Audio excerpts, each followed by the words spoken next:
Welcome to the UPSC economics hybrid summary series. इस series में हम यूपीएससी के लिए सबसे इंपॉर्टेंट स्टैटिक टॉपिक्स को शॉर्ट और क्रिस्प तरीके से हाइब्रिड मॉडल में कवर करेंगे। आप इसे बाकी वीडियोस की तरह देख सकते हैं या फिर बिना देखे सिर्फ सुन सकते हैं। You are watching UPSC civil 360। Today we gonna cover inflation. इस टॉपिक का समरी नोट्स के लिए हमारा टेलीग्राम चैनल ज्वाइन करें, लिंक डिस्क्रिप्शन में है। So let's dive deep into the topic. तो चलिए आज इन्फ्लेशन यानी मुद्रास्फीति की गहराई में उतरते हैं। ये शब्द हम अक्सर सुनते हैं अखबारों में, न्यूज़ में, आरबीआई की पॉलिसी अनाउंसमेंट्स में। आखिर ये होता क्या है, क्यों ये इतना क्रूशियल है किसी भी इकोनॉमी के लिए, और इसे कंट्रोल करना मतलब क्यों एक बड़ी चुनौती है। सबसे पहले बिल्कुल बेसिक से शुरू करते हैं। इन्फ्लेशन की डेफिनेशन क्या है, टेक्निकली हम क्या समझते हैं इससे? हाँ, देखिए, इन्फ्लेशन का मतलब है समय के साथ इकोनॉमी में गुड्स और सर्विसेज के प्राइस लेवल में एक सस्टेन्ड और जनरल इंक्रीज। सस्टेन्ड और जनरल मतलब लगातार और आमतौर पर। बिल्कुल। ऐसा नहीं कि सिर्फ एक दो चीजें महंगी हुई। जब ज्यादातर चीजें लगातार महंगी होती जाती हैं वो इन्फ्लेशन है। और इसका असर? सबसे सीधा असर पड़ता है हमारी परचेजिंग पावर पर, मतलब पैसे की खरीदने की ताकत कम हो जाती है। हाँ, वो तो है। सेम पैसे में कम सामान आता है। एग्जैक्टली। 100 रुपए में आज आप जितना सामान खरीद सकते हैं, इन्फ्लेशन की वजह से कल उतना नहीं खरीद पाएंगे। भारत में इसे मेजर करने का काम मुख्य रूप से Ministry of statistics and Programme Implementation यानी मॉस्पी करता है। और इसे मेजर करने के मुख्य इंडिकेटर्स कौन से हैं? मैंने सुना है कई तरह के इंडेक्स होते हैं, सीपीआई, डब्ल्यूपीआई। हाँ, बिल्कुल। मुख्य रूप से दो इंडिकेटर्स पर सबसे ज्यादा नजर रखी जाती है। नंबर 1 है कंज्यूमर प्राइस इंडेक्स, जिसे हम सीपीआई कहते हैं। सीपीआई ये रिटेल लेवल पर, यानी हम और आप जैसे कंज्यूमर्स जिस दाम पर सामान खरीदते हैं उसमें बदलाव को मापता है। इसे खुदरा महंगाई भी कह सकते हैं। अच्छा, रिटेल इन्फ्लेशन। हाँ, और नंबर 2 है होलसेल प्राइस इंडेक्स यानी डब्ल्यूपीआई। ये होलसेल मार्केट में जहां बिजनेसेस आपस में बड़ी मात्रा में सामान खरीदते बेचते हैं, वहां कीमतों में बदलाव को मापता है। थोक महंगाई। जनरली लोग इन्फ्लेशन को नेगेटिव ही मानते हैं, है ना? नहीं। क्योंकि इससे हमारी जेब पर बोझ बढ़ता है। हाँ, ज्यादातर मामलों में हाई इन्फ्लेशन चिंता का विषय होता है। ये परचेसिंग पावर तो कम करता ही है, साथ ही इकोनॉमिक अनसर्टेनिटी पैदा करता है, सेविंग्स की वैल्यू घटाता है। और सबसे ज्यादा असर गरीब तबके पर पड़ता है, जिनकी इनकम उतनी तेजी से नहीं बढ़ती। लेकिन क्या लो इन्फ्लेशन हमेशा अच्छा होता है? नहीं, ये भी जरूरी नहीं। बहुत लो इन्फ्लेशन या डिफ्लेशन यानी कीमतों का गिरना, वो भी इकोनॉमी के लिए अच्छा नहीं माना जाता। एक मॉडरेट लेवल का इन्फ्लेशन, जिसके बारे में हम आगे बात करेंगे, वो एक्चुअली हेल्दी इकोनॉमिक एक्टिविटी का साइन भी हो सकता है। दिखाता है कि इकोनॉमी में डिमांड है। ठीक है, तो ये इन्फ्लेशन होता क्यों है, इसके पीछे क्या कारण होते हैं? What are the main types based on cause? पहला सुना है डिमांड पुल इन्फ्लेशन। हाँ, डिमांड पुल इन्फ्लेशन एक बड़ा कारण है। ये तब होता है जब इकोनॉमी में ओवरऑल डिमांड, मतलब एग्रीगेट डिमांड, चीजों की ओवरऑल सप्लाई यानी एग्रीगेट सप्लाई से ज्यादा हो जाती है। अच्छा। जैसा कि कहावत है, too much money chasing too few goods, मतलब कम सामान के पीछे ज्यादा पैसे भाग रहे होते हैं। इसके ड्राइवर्स क्या हो सकते हैं? कई ड्राइवर्स हो सकते हैं, जैसे एक्सपेंशनरी फिस्कल पॉलिसी। जब सरकार अपना खर्च बढ़ा देती है, जैसे इंफ्रास्ट्रक्चर प्रोजेक्ट्स पर, या टैक्सेस कम कर देती है, तो लोगों के हाथ में ज्यादा पैसा आता है, डिमांड बढ़ती है। हाँ, खर्च करने के लिए ज्यादा पैसा। या फिर फिस्कल स्टिमुलस, जब सरकार जानबूझकर इकोनॉमी को बूस्ट करने के लिए ऐसे कदम उठाती है। फिर इजी मॉनेटरी पॉलिसी, जब सेंट्रल बैंक जैसे अपना आरबीआई इंटरेस्ट रेट्स कम रखता है, तो लोन लेना सस्ता हो जाता है। लोग ज्यादा बोरो करते हैं, स्पेंड करते हैं। बिल्कुल, स्पेंडिंग और इन्वेस्टमेंट बढ़ता है और डिमांड तेज होती है। एक और कारण है करेंसी डिप्रिसिएशन। अगर रुपया कमजोर होता है तो इंपोर्टेड गुड्स महंगे हो जाते हैं। तो लोग डोमेस्टिक चीजें ज्यादा खरीदते हैं। हाँ, और एक्सपोर्ट सस्ते होने से बाहर की डिमांड भी बढ़ सकती है। ये तो हुई डिमांड साइड की बात। दूसरा टाइप आपने बताया था? Cost push inflation. हाँ, ये कैसे अलग है? कॉस्ट पुश इन्फ्लेशन, हाँ, ये तब होता है जब प्रोडक्शन की लागत, मतलब कॉस्ट ऑफ प्रोडक्शन, बढ़ जाती है। अच्छा। प्रोड्यूसर्स फिर इस बढ़ी हुई लागत का बोझ कंज्यूमर्स पर डालते हैं, प्राइसेस बढ़ाकर। ये सप्लाई साइड से आने वाला प्रेशर है। इसके ड्राइवर्स क्या है? जैसे कच्चा तेल। हाँ, सबसे बड़ा उदाहरण है राइजिंग इनपुट कॉस्ट, जैसे कच्चे माल, खासकर क्रूड ऑयल का महंगा होना। हाँ, पेट्रोल डीजल महंगा तो सब कुछ महंगा। बिल्कुल। ट्रांसपोर्ट कॉस्ट बढ़ती है, जिसका असर लगभग हर चीज की कीमत पे पड़ता है। फिर है इंक्रीज इन वेजेस। अगर वेजेस मतलब तनख्वाहें प्रोडक्टिविटी में बढ़त के बिना ही तेजी से बढ़ती हैं, तो फर्म्स की लागत बढ़ जाती है। और वो फिर प्राइसेस बढ़ा देती हैं। हाँ, उसे रिकवर करने के लिए। फिर सप्लाई चेन डिस्ट्रप्शंस भी एक कारण है। जैसे कोविड के टाइम हुआ था। Exactly. Natural disasters, geopolitical conflicts या पेंडेमिक्स, इनसे गुड्स की सप्लाई में रुकावट आती है, अवेलेबिलिटी कम होती है और प्राइसेस बढ़ जाते हैं।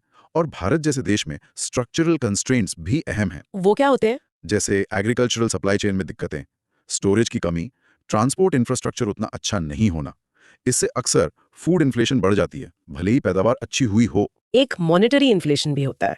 ये डिमांड पुल जैसा नहीं है। मनी सप्लाई को जरूरत से ज्यादा बढ़ा देता है, जबकि चीजों का प्रोडक्शन उतनी तेजी से नहीं बढ़ता। मतलब पैसा ज्यादा, सामान उतना ही। हाँ, कह सकते हैं इकोनॉमी में पैसा तो बहुत आ गया, पर खरीदने के लिए चीजें उतनी नहीं बढ़ी। इसके कारण हो सकते हैं एक्सेसिव प्रिंटिंग मनी, जैसे सरकार के खर्चों को पूरा करने के लिए सीधे नई करेंसी छापना। इसे मोनेटाइजेशन ऑफ डेफिसिट कहते हैं। हालांकि भारत में अब ये डायरेक्ट नहीं होता है। ओके। या ओवरली एक्सपेंशनरी मॉनेटरी पॉलिसी, बहुत लंबे समय तक इंटरेस्ट रेट्स को बहुत कम रखना, लिक्विडिटी बढ़ा देता है। और लार्ज स्केल डेफिसिट फाइनेंसिंग, जब सरकार अपने बजट घाटे को पूरा करने के लिए भारी मात्रा में बोरोइंग करती है, तो वो भी इनडायरेक्टली मनी सप्लाई और डिमांड को बूस्ट कर सकता है। और एक और टाइप इंपोर्टेड इन्फ्लेशन, ये भारत के लिए इंपॉर्टेंट लगता है। हाँ, ये इंडिया जैसी इकोनॉमीज के लिए बहुत रेलिवेंट है, जो अपनी जरूरतों के लिए इंपोर्ट्स पर काफी निर्भर है। जैसे क्रूड ऑयल, इलेक्ट्रॉनिक्स। बिल्कुल। तो जब हमारी करेंसी यानी रुपया डिप्रीशिएट करती है, मतलब डॉलर के मुकाबले कमजोर होती है, तो इंपोर्टेड गुड्स हमारे लिए ऑटोमेटिकली महंगे हो जाते हैं। हाँ, क्योंकि हमें ज्यादा रुपए देने पड़ते हैं सेम डॉलर अमाउंट के लिए। सही। और ये बढ़ी हुई लागत फिर डोमेस्टिक प्राइसेस में रिफ्लेक्ट होती है। इसे ही इंपोर्टेड इन्फ्लेशन कहते हैं। ये तो हुए कारणों के आधार पर टाइप्स। अब जरा इन्फ्लेशन की स्पीड या इंटेंसिटी के आधार पर क्लासिफिकेशन देखते हैं। आपने कहा था क्रीपिंग इन्फ्लेशन। बिल्कुल। स्पीड के आधार पर क्लासिफिकेशन हमें बताता है कि इन्फ्लेशन कितना गंभीर है। पहला है क्रीपिंग इन्फ्लेशन। ये सिंगल डिजिट में होता है, यूजुअली 1 से 4% के बीच। अच्छा, बहुत धीमा। हाँ, बहुत धीमी, माइल्ड और काफी हद तक प्रिडिक्टेबल होती है। इसे अक्सर इकोनॉमिक ग्रोथ के लिए हेल्दी भी माना जाता है। ये दिखाता है कि इकोनॉमी में डिमांड है। पॉलिसी मेकर्स इससे ज्यादा चिंतित नहीं होते। फिर आता है वॉकिंग या ट्रोटिंग इन्फ्लेशन। हाँ, वॉकिंग या ट्रॉटिंग इन्फ्लेशन, ये यूजुअली 3 से 10% के रेंज में होता है। ये थोड़ी तेज होती है और चिंता का कारण बन सकती है। क्यों? ये सिग्नल दे सकती है कि इकोनॉमी ओवरहीट हो रही है। सेंट्रल बैंक्स इसे कंट्रोल करने के लिए एक्शन लेना शुरू कर सकते हैं, जैसे इंटरेस्ट रेट्स बढ़ाना। इसके बाद रनिंग इन्फ्लेशन। रनिंग इन्फ्लेशन, ये 10 से 20% के बीच होती है। ये काफी हाई रेट है और इकोनॉमिक ग्रोथ को नुकसान पहुंचाने लगती है। कैसे? लोगों की सेविंग्स की वैल्यू तेजी से घटती है, अनसर्टेनिटी बढ़ती है और फॉरेन इन्वेस्टमेंट पर भी असर पड़ सकता है। इसमें अर्जेंट पॉलिसी एक्शन की जरूरत होती है। और फिर गैलपिंग इन्फ्लेशन, ये तो नाम से ही तेज लग रहा है। हाँ, इन्फ्लेशन, ये डबल या ट्रिपल डिजिट में होती है, मतलब 20% से लेकर शायद 1000% तक। ये बहुत ज्यादा हाई और डैमेजिंग होती है। बाप रे। मनी की वैल्यू तेजी से गिरती है, लोगों का करेंसी पर से भरोसा उठने लगता है, इकोनॉमी में सीरियस डिसरप्शंस आते हैं। और सबसे खतरनाक हाइपर इन्फ्लेशन, 1000% से भी ज्यादा। हाइपर इन्फ्लेशन, हाँ, इसमें कोई अपर लिमिट नहीं है, 1000% से बहुत ज्यादा भी हो सकती है। ये सबसे एक्सट्रीम फॉर्म है। प्राइसेस बेतहाशा आउट ऑफ कंट्रोल तरीके से बढ़ते हैं, दिन या घंटों में भी बदल सकते हैं। ओह। करेंसी लगभग वर्थलेस हो जाती है। लोग बार्टर सिस्टम यानी चीजों के बदले चीजें एक्सचेंज करने तक लौट सकते हैं। ये पूरी सोशियो इकोनॉमिक फैब्रिक को तबाह कर सकती है। इसकी कोई उदाहरण है इतिहास में? हाँ, बिल्कुल। 1920s का जर्मनी, 2000s का जिम्बाब्वे और हाल के वर्षों में वेनेजुएला इसके बड़े उदाहरण हैं। बाप रे, हाइपर इन्फ्लेशन तो वाकई डरावना है। अच्छा, इन्फ्लेशन से जुड़े कुछ और टर्म्स भी अक्सर सुनने को मिलते हैं, जैसे डिसइन्फ्लेशन और डीफ्लेशन। इनमें क्या फर्क है? ये बड़े कंफ्यूजिंग लगते हैं। हाँ, ये समझना जरूरी है, इनमें फर्क है। डिसइन्फ्लेशन का मतलब है इन्फ्लेशन रेट में कमी आना। मतलब महंगाई कम हो रही है? नहीं, महंगाई कम नहीं हो रही, महंगाई के बढ़ने की रफ्तार कम हो रही है। ध्यान दें, प्राइसेस अभी भी बढ़ रहे हैं, लेकिन धीरे धीरे। जैसे अगर इन्फ्लेशन पिछले महीने 8% थी और इस महीने 6% है, तो ये डिसइन्फ्लेशन है। प्राइसेस गिरे नहीं हैं। अच्छा, ओके, रेट ऑफ इंक्रीज कम हुआ है। हाँ। अब डिफ्लेशन, ये इन्फ्लेशन का बिल्कुल उल्टा है। इसमें जनरल प्राइस लेवल में सस्टेन्ड डिक्रीज होता है, यानी प्राइसेस गिर रहे होते हैं।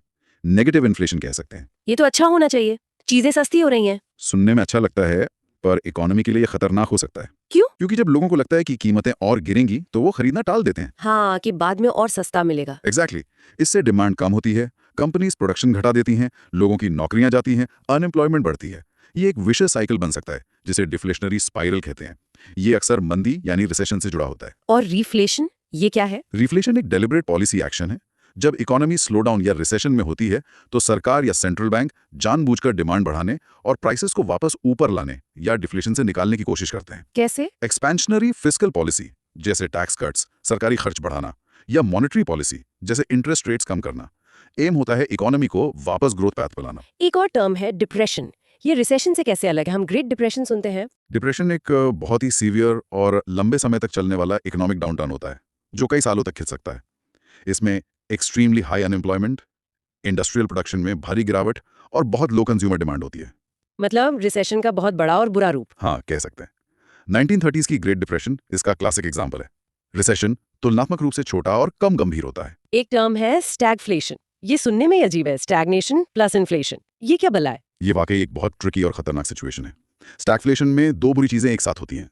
स्टैग्नेंट इकोनॉमिक ग्रोथ, यानी ग्रोथ रुकी हुई है, अनएम्प्लॉयमेंट ज्यादा है, आउटपुट कम है और साथ में हाई इन्फ्लेशन। ओ, दोनों एक साथ? हाँ, और ये पॉलिसी मेकर्स के लिए पूरे सपने जैसा है, क्यों? क्योंकि इन्फ्लेशन को कंट्रोल करने के ट्रेडिशनल उपाय जैसे इंटरेस्ट रेट्स बढ़ाना वो इकोनॉमिक स्टैग्नेशन को और बिगाड़ सकते हैं, और ग्रोथ को बूस्ट करने के उपाय जैसे रेट्स कम करना या स्पेंडिंग बढ़ाना वो इन्फ्लेशन को और भड़का सकते हैं। मतलब करे तो क्या करे वाली स्थिति। बिल्कुल, एक तरफ कुआं, दूसरी तरफ खाई। 1970s में ऑयल क्राइसिस के दौरान कई वेस्टर्न इकोनॉमीज ने इसे झेला था। स्क्यूफ्लेशन और बॉटलनेक इन्फ्लेशन, ये भी कुछ खास तरह के इन्फ्लेशन है? हाँ, ये थोड़े स्पेसिफिक टर्म्स है। स्क्यूफ्लेशन का मतलब है अनइवन या स्क्यूड प्राइस राइज, यानी ओवरऑल इन्फ्लेशन शायद बहुत ज्यादा ना हो, लेकिन कुछ खास चीजों की कीमतें, अक्सर फूड आइटम्स जैसे प्याज, टमाटर, सप्लाई शॉक्स की वजह से बहुत तेजी से बढ़ जाती हैं, जबकि बाकी चीजों की कीमतें स्टेबल रहती हैं। अच्छा, मतलब कुछ चीजें बहुत महंगी, बाकी ठीक। हाँ, और बॉटलनेक इन्फ्लेशन तब होता है जब इकोनॉमी के किसी एक या कुछ स्पेसिफिक सेक्टर्स में सप्लाई चेन में अचानक कोई रुकावट, कोई बॉटलनेक आ जाती है। जैसे से जुड़े हैं शायद। हाँ, ये कॉन्सेप्ट्स इकोनॉमी की एक्चुअल परफॉर्मेंस को उसकी पोटेंशियल परफॉर्मेंस से कंपेयर करते हैं। पोटेंशियल जीडीपी मतलब फुल एम्प्लॉयमेंट पर इकोनॉमी कितना प्रोड्यूस कर सकती है। इन्फ्लेशनरी गैप तब होता है जब इकोनॉमी का एक्चुअल जीडीपी उसके पोटेंशियल जीडीपी से ज्यादा हो जाता है। मतलब इकोनॉमी अपनी कैपेसिटी से ज्यादा काम कर रही है। हाँ, इसका मतलब है डिमांड बहुत ज्यादा है, रिसोर्सेज पर प्रेशर है जो प्राइसेस पर अपवर्ड प्रेशर डालती है। ओवर हीटिंग का साइन है। और डिफ्लेशनरी गैप तब होता है जब एक्चुअल जीडीपी पोटेंशियल जीडीपी से कम होता है। मतलब रिसोर्सेज अंडर यूटिलाइज्ड है, सही, इकोनॉमी में स्लैक है, डिमांड कम है, जिससे अनएम्प्लॉयमेंट बढ़ती है और प्राइसेस पर डाउनवर्ड प्रेशर आ सकता है या इन्फ्लेशन बहुत लो रह सकती है। दो और टर्म्स, इन्फ्लेशन टैक्स और इन्फ्लेशन प्रीमियम, ये क्या है? इन्फ्लेशन टैक्स कोई असली टैक्स है? नहीं, इन्फ्लेशन टैक्स कोई ऑफिशियल टैक्स नहीं है, ये एक हिडन कॉस्ट है। Hidden cost. हाँ, जब इन्फ्लेशन होता है तो लोगों की नॉमिनल इनकम सिर्फ आंकड़ों में आए बढ़ सकती है, भले ही रियल परचेजिंग पावर ना बढ़े। हाँ, सैलरी बढ़ी पर चीजें उससे ज्यादा महंगी हो गई। एग्जैक्टली। अब इस बढ़ी हुई नॉमिनल इनकम के कारण लोग हायर टैक्स ब्रैकेट्स में चले जाते हैं और ज्यादा टैक्स देते हैं। इसे ब्रैकेट क्रीप या फिस्कल ड्रैग भी कहते हैं। इफेक्टिवली इन्फ्लेशन ने आपकी परचेजिंग पावर का कुछ हिस्सा सरकार को ट्रांसफर कर दिया बिना टैक्स रेट्स बढ़ाए। अच्छा, ये तो स्नीकी है। और इन्फ्लेशन प्रीमियम वो एक्स्ट्रा रिटर्न होता है जो लेंडर्स मतलब उधार देने वाले लोन देते समय डिमांड करते हैं। क्यों? ताकि इन्फ्लेशन की वजह से फ्यूचर में उनके पैसे की परचेसिंग पावर में जो कमी आएगी उसकी भरपाई हो सके। ये नॉमिनल इंटरेस्ट रेट में शामिल होता है। फॉर्मूला है real interest rate approximately nominal interest rate inflation rate. और ये इन्फ्लेशन स्पाइरल या वेज प्राइस स्पाइरल क्या है? सुना ये काफी खतरनाक होता है। हाँ, ये एक सेल्फ परपेचुएटिंग साइकिल है जो इन्फ्लेशन को लंबे समय तक बनाए रख सकता है। होता यह है, 1, प्राइसेस बढ़ते हैं किसी भी कारण से। 2, वर्कर्स देखते हैं कि उनकी कॉस्ट ऑफ लिविंग बढ़ गई है तो वो हायर वेजेस की मांग करते हैं। हाँ, ताकि वो अफोर्ड कर सके। 3, फर्म्स बढ़ी हुई लेबर कॉस्ट को कवर करने के लिए अपने प्रोडक्ट्स के प्राइसेस और बढ़ा देती हैं। ओहो। 4, इससे प्राइसेस और बढ़ते हैं जिससे वर्कर्स फिर से हायर वेजेस मांगते हैं और ये साइकिल चलता रहता है। इसे तोड़ना मुश्किल हो सकता है। अच्छा, अब आते हैं हेडलाइन इन्फ्लेशन और कोर इन्फ्लेशन पर। इनमें क्या फंडामेंटल डिफरेंस है और पॉलिसी के लिए कौन ज्यादा इंपॉर्टेंट है? आरबीआई किसे देखता है? ये बहुत इंपॉर्टेंट डिस्टिंक्शन है, खासकर आरबीआई की पॉलिसी डिसीजंस के लिए। हेडलाइन इन्फ्लेशन ओवरऑल इन्फ्लेशन को मापता है। इसमें सीपीआई बास्केट की सभी आइटम शामिल होती हैं, जिनमें फूड और फ्यूल जैसी चीजें भी होती हैं, जिनके दाम बहुत बदलते रहते हैं। हाँ बिल्कुल। फूड और फ्यूल प्राइसेस बहुत वॉलेटाइल होते हैं, मतलब तेजी से ऊपर नीचे होते हैं। हेडलाइन इन्फ्लेशन आम आदमी की कॉस्ट ऑफ लिविंग का ज्यादा एक्यूरेट रिफ्लेक्शन देता है, क्योंकि हम सब फूड और फ्यूल कंज्यूम करते हैं। और कोर इन्फ्लेशन से इन वॉलेटाइल आइटम्स, मुख्य रूप से फूड और एनर्जी को एक्सक्लूड कर दिया जाता है, हटा दिया जाता है। क्यों हटाते हैं? पर्पस ये है कि शॉर्ट टर्म प्राइस फ्लक्चुएशंस जो टेम्पररी सप्लाई शॉक्स या सीजनल फैक्टर से हो सकते हैं, उनको फिल्टर आउट किया जा सके और इकोनॉमी में अंडरलाइंग परसिस्टेंट इन्फ्लेशनरी प्रेशर्स का पता लगाया जा सके। अच्छा, मतलब लॉन्ग टर्म ट्रेंड देखने के लिए। हाँ, सेंट्रल बैंक्स मॉनेटरी पॉलिसी बनाते समय अक्सर कोर इन्फ्लेशन पर ज्यादा ध्यान देते हैं, क्योंकि ये डिमांड साइड प्रेशर्स का बेहतर इंडिकेटर माना जाता है। इकोनॉमिक सर्वे 22-23 में एक रिफाइंड कोर इन्फ्लेशन की भी बात हुई थी, वो क्या था? हाँ, ये एक और रिफाइंड वर्जन है जिसे सर्वे ने हाईलाइट किया था। इसमें हेडलाइन सीपीआई से ना सिर्फ फूड और फ्यूल हटाया गया, बल्कि पान, टोबैको और इंटॉक्सिकेंट्स जैसी आइटम्स को भी एक्सक्लूड किया गया। इन्हें क्यों हटाया? क्योंकि इनके प्राइसेस पर भी गवर्नमेंट रेगुलेशंस और टैक्सेस का काफी असर होता है, जो प्योर डिमांड सप्लाई डायनामिक्स को रिफ्लेक्ट नहीं करते।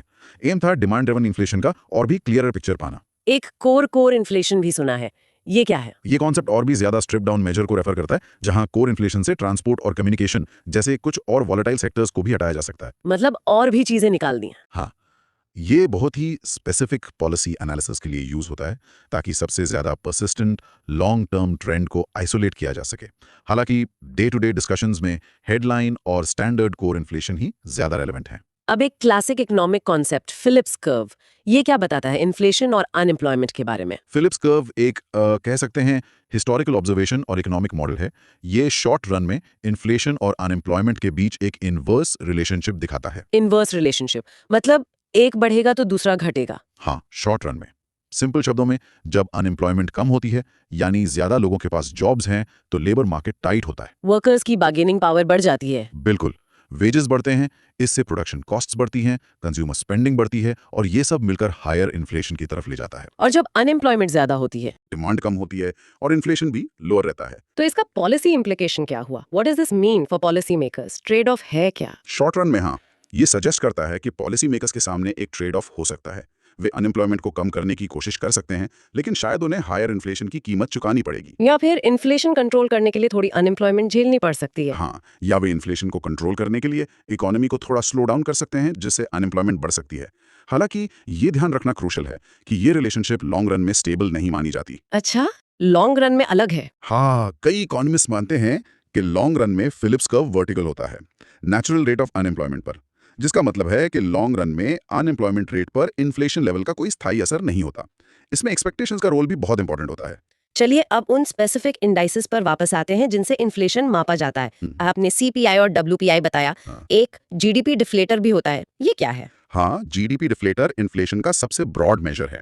ये इकोनॉमी में डोमेस्टिकली प्रोड्यूस हुए सभी फाइनल गुड्स और सर्विसेज की कीमतों में चेंज को मापता है। सभी मतलब सीपीआई डब्ल्यूपीआई से ज्यादा कॉम्प्रिहेंसिव? हाँ, ये सिर्फ कंज्यूमर बास्केट या होलसेल गुड्स तक सीमित नहीं है। इसका फॉर्मूला है GDP deflator is equals to nominal GDP real GDP into 100। Nominal GDP, real GDP. Nominal GDP current prices पर जीडीपी है और रियल जीडीपी कांस्टेंट यानी बेस ईयर प्राइसेस पर। अगर डिफ्लेटर 110 है तो बेस ईयर से अब तक प्राइस लेवल 10% बढ़ गया है। इसकी खासियत यह है कि इसमें इकोनॉमी में प्रोड्यूस होने वाले नए गुड्स एंड सर्विसेज ऑटोमेटिकली शामिल हो जाते हैं, अनलाइक फिक्स्ड बास्केट इंडेसेस जैसे सीपीआई डब्ल्यूपीआई। लेकिन इसमें इंपोर्ट्स नहीं होते। नहीं, ये सिर्फ डोमेस्टिकली प्रोड्यूस चीजों को देखता है और ये सीपीआई डब्ल्यूपीआई की तरह मंथली नहीं आता, क्वार्टरली आता है। डब्ल्यूपीआई के बारे में थोड़ा और डिटेल में बताएं। कंपोनेंट्स क्या हैं, कौन पब्लिश करता है, base year? Wholesale price index WPI, जैसा हमने कहा, होलसेल लेवल पर गुड्स की कीमतों में चेंज मापता है। इसे office of economic adviser OEA, जो ministry of commerce and industry के तहत आता है, वो मंथली पब्लिश करता है। अच्छा, ministry of commerce and industry. हाँ, करंट बेस ईयर 2011-12 है और ये याद रखना क्रूशियल है कि डब्ल्यूपीआई सिर्फ गुड्स को ट्रैक करता है, सर्विसेज को नहीं। सर्विसेज नहीं है इसमें? नहीं, इसके बास्केट में 3 मेजर ग्रुप्स हैं वेटेज के हिसाब से। पहला, मैन्युफैक्चर्ड प्रोडक्ट्स। इनका वेटेज सबसे ज्यादा है, करीब 64%। इसमें टेक्सटाइल्स, केमिकल्स, मेटल्स वगैरह आते हैं। दूसरा, प्राइमरी आर्टिकल्स। इनका वेटेज करीब 23% है। इसमें फूड आर्टिकल्स, अनाज, फल, सब्जी, non food articles, oil seeds, cotton और मिनरल्स आते हैं। और तीसरा, फ्यूल एंड पावर। वेटेज करीब 13%। इसमें coal, mineral oils, petrol, diesel, LPG और इलेक्ट्रिसिटी आती हैं। पहले डब्ल्यूपीआई को हेडलाइन इन्फ्लेशन इंडिकेटर माना जाता था, पर अब आरबीआई पॉलिसी के लिए सीपीआई को फोकस करता है। और सीपीआई, इसके कंपोनेंट्स और वर्जन्स क्या हैं? बेस ईयर सेम है? हाँ, कंज्यूमर प्राइस इंडेक्स सीपीआई का बेस ईयर भी 2011-12 है। ये रिटेल लेवल पर कंज्यूमर्स द्वारा खरीदे जाने वाले गुड्स और सर्विसेज की एक फिक्स बास्केट की कीमतों में चेंज मापता है। कॉस्ट ऑफ लिविंग का इंडिकेटर है। इसे नेशनल स्टैटिस्टिकल ऑफिस एनएसओ, जो ministry of statistics and programme implementation MOSPI के तहत है, वो मंथली पब्लिश करता है। मॉएसपी, हाँ। जिसने इन्फ्लेशन मेजरमेंट का जिम्मा लिया है। हाँ, और सीपीआई गुड्स और सर्विसेज दोनों ट्रैक करता है। ये डब्ल्यूपीआई से एक बड़ा फर्क है। CPI combined rural plus urban Bharat का मेन इन्फ्लेशन इंडिकेटर है, जिसे आरबीआई टारगेट करता है। इसके मेजर कंपोनेंट्स और अप्रोक्सीमेट वेटेजेस हैं। सबसे बड़ा है फूड एंड बेवरेजेस, करीब 46%। लगभग आधा। फूड इन्फ्लेशन कितना इंपॉर्टेंट है भारत में? बिल्कुल। फिर है मिसलेनियस, करीब 28%। इसमें health, education, transport and communication, recreation जैसी सर्विसेज आती हैं। फिर हाउसिंग, करीब 10%। ये अर्बन एरियाज के रेंट पर बेस्ड है। फ्यूल एंड लाइट, करीब 7%। क्लोथिंग एंड फुटवेयर, करीब 7%। और पान, टोबैको एंड इंटॉक्सिकेंट्स, करीब 2%। इसके और भी वर्जन्स होते हैं, सीपीआई आईडब्ल्यू वगैरह। हाँ, सीपीआई के और भी वर्जन्स हैं, जैसे CPI for industrial workers, CPI for agricultural labourers और सीपीआई फॉर रूरल लेबरर्स। ये स्पेसिफिक ग्रुप्स के लिए रेलेवेंट है और सरकारी कर्मचारियों के डियरनेस अलाउंस, डीए कैलकुलेशंस वगैरह में यूज होते हैं। एक प्रोड्यूसर प्राइस इंडेक्स की भी बात होती है, ये WPI से कैसे अलग है और क्या भारत में ये यूज होता है? Producer price index PPI domestic producers को उनके आउटपुट के लिए मिलने वाले एवरेज सेलिंग प्राइसेस में चेंज को मापता है। ये इन्फ्लेशन को प्रोड्यूसर के पर्सपेक्टिव से देखता है, मतलब फैक्ट्री गेट पर कीमत, टैक्सेस और ट्रेड मार्जिन जुड़ने से पहले। WPI तो होलसेल लेवल पर था। हाँ, WPI थोक विक्रेता के स्तर पर मापता है। PPI का एक की एडवांटेज ये है कि ये WPI की तरह सिर्फ गुड्स नहीं बल्कि सर्विसेज को भी कवर करने के लिए डिजाइन किया गया है। अच्छा, ये ज्यादा कॉम्प्रहेंसिव हुआ। हाँ, इसे अक्सर कंज्यूमर इन्फ्लेशन CPI का लीडिंग इंडिकेटर माना जाता है, क्योंकि प्रोड्यूसर लेवल पर प्राइस चेंजेस बाद में रिटेल लेवल तक पहुंचते हैं। भारत में PPI लाने पर काफी समय से चर्चा चल रही है। इसे WPI से बेहतर मेजर माना जाता है, पर अभी ये ऑफिशियली इंप्लीमेंट नहीं हुआ है WPI को रिप्लेस करने के लिए। एक और टर्म है बेस इफेक्ट। ये इन्फ्लेशन नंबर्स को कैसे अफेक्ट करता है? कभी कभी लगता है इन्फ्लेशन कम हो गई पर चीजें तो महंगी ही लगती हैं। हाँ, बेस इफेक्ट एक स्टैटिस्टिकल फिनोमेनन है और ये समझना जरूरी है। जब हम year on year inflation rate calculate करते हैं, जैसे जून 2024 की इन्फ्लेशन जून 2023 की तुलना में, हाँ, तो पिछले साल के उसी महीने का प्राइस जो बेस बनता है वो करंट ईयर की इन्फ्लेशन रेट पर असर डालता है। कैसे? मैकेनिज्म ये है, अगर पिछले साल बेस पीरियड में प्राइसेस बहुत लो थे, तो इस साल प्राइसेस में थोड़ी सी भी बढ़त इन्फ्लेशन रेट को बहुत हाई दिखा सकती है। इसे कहते हैं लो बेस इफेक्ट। अच्छा, तो बेस कमजोर था तो परसेंटेज ज्यादा दिखेगा। बिल्कुल। कन्वर्सली, अगर पिछले साल बेस पीरियड में प्राइसेस बहुत हाई थे, हम्म। तो इस साल उतनी ही बढ़त इन्फ्लेशन रेट को लो दिखा सकती है। इसे कहते हैं हाई बेस इफेक्ट। ओके। इसलिए इन्फ्लेशन नंबर्स को इंटरप्रेट करते समय बेस इफेक्ट को ध्यान में रखना जरूरी है, ये समझने के लिए कि चेंज असल में कितना सिग्निफिकेंट है या सिर्फ स्टैटिस्टिकल क्वर्क है। ओके, अब सबसे क्रूशियल पार्ट, इन्फ्लेशन को कंट्रोल कैसे किया जाता है? मॉनेटरी पॉलिसी मेजर्स क्या है? RBI का रोल यहाँ आता है। बिल्कुल। मॉनेटरी पॉलिसी को देश का सेंट्रल बैंक यानी RBI मैनेज करता है। इन्फ्लेशन, खासकर डिमांड पुल इन्फ्लेशन को कंट्रोल करने के लिए RBI टाइट या कंट्रैक्शनरी मॉनेटरी पॉलिसी अपनाता है। टाइट मतलब? इकोनॉमी में मनी सप्लाई को कम करना या महंगा करना। इसके टूल्स हैं। पहला, इंक्रीज इन पॉलिसी रेट्स, जैसे रिपो रेट। रिपो रेट वो दर है जिस पर RBI कमर्शियल बैंक्स को शॉर्ट टर्म के लिए उधार देता है। इसे बढ़ाने से क्या होता है? इसे बढ़ाने से बैंक्स के लिए पैसा लेना महंगा हो जाता है। वो आगे अपने कस्टमर्स, इंडिविजुअल्स, बिजनेसेस को लोन्स पर इंटरेस्ट रेट्स बढ़ा देते हैं। रिजल्ट, बोरोइंग कम होती है, स्पेंडिंग और इन्वेस्टमेंट घटता है, जिससे एग्रीगेट डिमांड कम होती है। अच्छा, लोन महंगे हो जाते हैं। हाँ, दूसरा टूल है इंक्रीज इन रिजर्व रेशियोज यानी CRR और SLR। CRR cash reserve ratio वो परसेंटेज ऑफ डिपॉजिट्स हैं जो बैंक्स को RBI के पास कैश में रखना पड़ता है। SLR स्टैट्यूटरी लिक्विडिटी रेशियो वो परसेंटेज है जो उन्हें लिक्विड एसेट्स जैसे गवर्नमेंट सिक्योरिटीज में रखना पड़ता है। इन्हें बढ़ाने से बैंक्स के पास लोन देने के लिए अवेलेबल फंड्स कम हो जाते हैं। रिजल्ट, इकोनॉमी में मनी सप्लाई घटती है। तीसरा है ओपन मार्केट ऑपरेशंस OMOs। इसमें RBI ओपन मार्केट में गवर्नमेंट सिक्योरिटीज बेचता है। जब इन्फ्लेशन कंट्रोल करना हो तो बेचता है। बैंक्स और फाइनेंशियल इंस्टीट्यूशंस इन्हें खरीदते हैं और पैसा RBI के पास चला जाता है। रिजल्ट, मार्केट से लिक्विडिटी यानी पैसा एब्जॉर्ब होती है, मनी सप्लाई टाइट होती है। और फिस्कल पॉलिसी मेजर्स, इसमें गवर्नमेंट का क्या रोल है? फिस्कल पॉलिसी को गवर्नमेंट मैनेज करती है। इन्फ्लेशन कंट्रोल करने के लिए गवर्नमेंट कंट्रैक्शनरी फिस्कल पॉलिसी अपना सकती है। पहला, इंक्रीज इन टैक्सेस, डायरेक्ट या इनडायरेक्ट। टैक्सेस बढ़ाने से लोगों और बिजनेसेस के हाथ में डिस्पोजेबल इनकम कम होती है। रिजल्ट, कंजम्पशन और इन्वेस्टमेंट डिमांड घटती है। लोग कम खर्च करते हैं। हाँ। दूसरा, रिडक्शन इन गवर्नमेंट स्पेंडिंग। सरकार अपने खर्चों जैसे सब्सिडीज, इंफ्रास्ट्रक्चर प्रोजेक्ट्स में कटौती कर सकती है। रिजल्ट, गवर्नमेंट का कंट्रीब्यूशन एग्रीगेट डिमांड में कम होता है। तीसरा, ब्रॉडन टैक्स कवरेज और इंप्रूव कंप्लायंस। टैक्स रेट्स बढ़ाए बिना ज्यादा लोगों या एक्टिविटीज को टैक्स नेट मिलाकर रेवेन्यू बढ़ाना।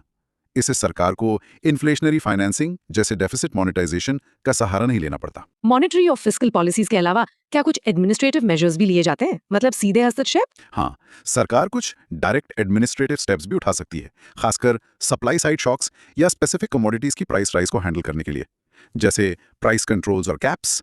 एसेंशियल गुड्स जैसे दवाइयाँ, कुछ फूड आइटम्स पर प्राइस सीलिंग लगाना ताकि वो आम आदमी की पहुंच में रहें। लेकिन क्या ये लॉन्ग टर्म सोल्यूशन है? नहीं, आमतौर पर नहीं। इसका ड्रॉबैक ये है कि ये मार्केट डिस्टॉर्शंस पैदा कर सकता है, शॉर्टेजेस हो सकती हैं, ब्लैक मार्केटिंग हो सकती है। ये शॉर्ट टर्म रिलीफ के लिए हो सकता है। दूसरा, इंपोर्ट लिबरलाइजेशन। जरूरी चीजों की डोमेस्टिक सप्लाई बढ़ाने के लिए इंपोर्ट ड्यूटीज, टैरिफ्स कम करना या इंपोर्ट कोटाज हटाना। सप्लाई बढ़ाने के लिए? हाँ। तीसरा, checking, hoarding and black marketing, जमाखोरी रोकने के लिए कदम उठाना। चौथा, वेज रिस्ट्रिक्शंस, वेज हाइक्स को मॉडरेट करने की कोशिश, खासकर पब्लिक सेक्टर में, ताकि वेज प्राइस स्पाइरल को रोका जा सके। ये वेज प्राइस स्पाइरल पे थोड़ा और बताएं, ये कैसे इन्फ्लेशन को जिद्दी मतलब परसिस्टेंट बना देता है? जैसा हमने पहले डिस्कस किया, ये एक विशेष साइकिल है। मान लीजिए किसी वजह से प्राइसेस बढ़े, जैसे ऑयल महंगा हुआ। हाँ, इससे कॉस्ट ऑफ लिविंग बढ़ी, वर्कर्स ने देखा कि उनका खर्चा बढ़ गया है तो उन्होंने हायर वेजेस मांगे। फर्म्स ने बढ़ी हुई वेज कॉस्ट कवर करने के लिए अपने प्रोडक्ट्स के प्राइसेस और बढ़ा दिए। और फिर कॉस्ट ऑफ लिविंग और बढ़ गई। बिल्कुल। फिर वर्कर्स ने और वेजेस मांगे। ये साइकिल चलता रहता है। इन्फ्लेशन सेल्फ सस्टेनिंग बन जाता है।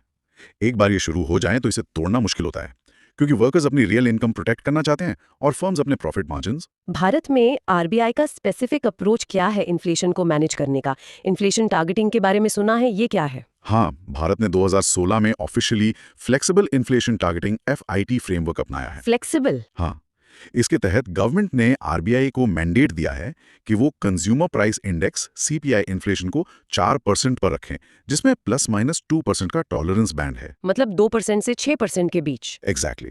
इन्फ्लेशन को 2% से 6% के रेंज में रखना आरबीआई का प्राइमरी ऑब्जेक्टिव है। फ्लेक्सिबल इसलिए कहा जाता है क्योंकि आरबीआई को इन्फ्लेशन टारगेट के साथ साथ ग्रोथ ऑब्जेक्टिव को भी ध्यान में रखना होता है। सिर्फ इन्फ्लेशन पर अंधाधुन फोकस नहीं करना है, ग्रोथ को भी सपोर्ट करना है। इसका पर्पस क्या है? पर्पस है इन्फ्लेशन एक्सपेक्टेशंस को एंकर करना, मतलब लोगों और बिजनेसेस को यकीन दिलाना कि इन्फ्लेशन कंट्रोल में रहेगी, जिससे वो अपने लॉन्ग टर्म डिसीजंस ले सकें, और प्राइस स्टेबिलिटी के जरिए सस्टेनेबल इकोनॉमिक ग्रोथ के लिए माहौल बनाना। So what does this all mean for different groups in society? Inflation का असर सब पर एक जैसा तो नहीं होता होगा? कौन फायदे में रहता है, कौन नुकसान में? बिल्कुल नहीं। इन्फ्लेशन के विनर्स और लूजर्स होते हैं। कंज्यूमर्स जनरली लूजर्स होते हैं। परचेजिंग पावर घटती है, कॉस्ट ऑफ लिविंग बढ़ती है। फिक्स्ड इनकम वालों पर ज्यादा असर पड़ता है। हाँ, जिनकी आय नहीं बढ़ती महंगाई के साथ। क्रेडिटर्स, लेंडर्स, उधार देने वाले, जनरली लूजर्स। उन्हें जो पैसा वापस मिलता है उसकी रियल वैल्यू इन्फ्लेशन की वजह से कम हो जाती है। डेटर्स, बोरोअर्स, उधार लेने वाले। जनरली विनर्स, वो लोन चुकाते समय जो पैसा वापस करते हैं उसकी रियल वैल्यू उधार लेते समय की वैल्यू से कम होती है, खासकर अगर इन्फ्लेशन अनएक्सपेक्टेड हो। अच्छा, लोन सस्ता पड़ जाता है रियल टर्म्स में। हाँ, wage earners mixed but often losers. Organise sector में वेजेस इन्फ्लेशन के साथ एडजस्ट हो सकते हैं DA के जरिए, पर अनऑर्गेनाइज सेक्टर में वेजेस अक्सर पीछे रह जाते हैं। रियल वेजेस गिर सकते हैं। सेवर्स जनरली लूजर्स। अगर बैंक डिपॉजिट्स या सेविंग्स पर मिलने वाला इंटरेस्ट रेट इन्फ्लेशन रेट से कम है तो सेविंग्स की रियल वैल्यू समय के साथ घट जाती है। पैसा बैंक में रखे रखे कम हो रहा है। हाँ, उसकी कीमत कम हो रही है। Tax payers often losers due to bracket creep और फिस्कल ड्रैग, जैसा हमने पहले डिस्कस किया। नॉमिनल इनकम बढ़ने से हायर टैक्स स्लैब में जा सकते हैं। Government mixed. Tax revenue nominal बढ़ सकता है, लेकिन सब्सिडीज और वेलफेयर स्कीम्स पर खर्च भी बढ़ सकता है। गवर्नमेंट डेट की रियल वैल्यू कम हो सकती है, जो उसके लिए फायदेमंद है। एक्सचेंज रेट हाई इन्फ्लेशन देश की करेंसी को डिप्रिशिएट कर सकती है, जिससे इंपोर्ट्स और महंगे हो जाते हैं, जो फिर इन्फ्लेशन बढ़ा सकता है। If you connect this to the bigger picture, ये समझना जरूरी है कि इन्फ्लेशन सिर्फ एक इकोनॉमिक स्टैटिस्टिक नहीं है। ये करोड़ों लोगों की डेली लाइफ, उनके डिसीजंस, उनके फ्यूचर को डीपली अफेक्ट करता है। ये सोशल इनइक्वालिटी को भी बढ़ा सकता है। This raises an important question, और ये सोचने वाली बात है हम सबके लिए कि आने वाले समय में बड़े ग्लोबल ट्रेंड्स जैसे क्लाइमेट चेंज, जिससे फूड सप्लाई डिसरप्ट हो सकती है, फूड इन्फ्लेशन बढ़ सकती है, या जियोपॉलिटिकल शिफ्ट्स जो एनर्जी प्राइसेस और सप्लाई चेन्स को अफेक्ट कर सकते हैं, ये सब इन्फ्लेशन डायनामिक्स को कैसे और बदलेंगे, और हमारी इकोनॉमिक पॉलिसीज इन नई चुनौतियों के लिए कितनी तैयार हैं। क्या हमारा मौजूदा फ्रेमवर्क काफी होगा? ये एक बड़ा सवाल है। ये था इन्फ्लेशन का समरी ऑडियो बुक। अगर आपको ये फॉर्मेट हेल्पफुल लगा तो इसे लाइक और शेयर जरूर करें, ताकि और एस्पिरेंट्स भी बेनिफिट ले सकें। Remember, God helps those who help others. और सब्सक्राइब करें हमारे चैनल को, जहां आपको और कई अन्य स्टैंडर्ड बुक्स की ऑडियो समरीज मिलेंगी। हमारी कोशिश है कि आप कहीं भी कभी भी सुनकर अपनी तैयारी जारी रख सके। मिलते हैं अगले एपिसोड में एक और इम्पोर्टेंट टॉपिक के साथ। धन्यवाद और जय हिंद।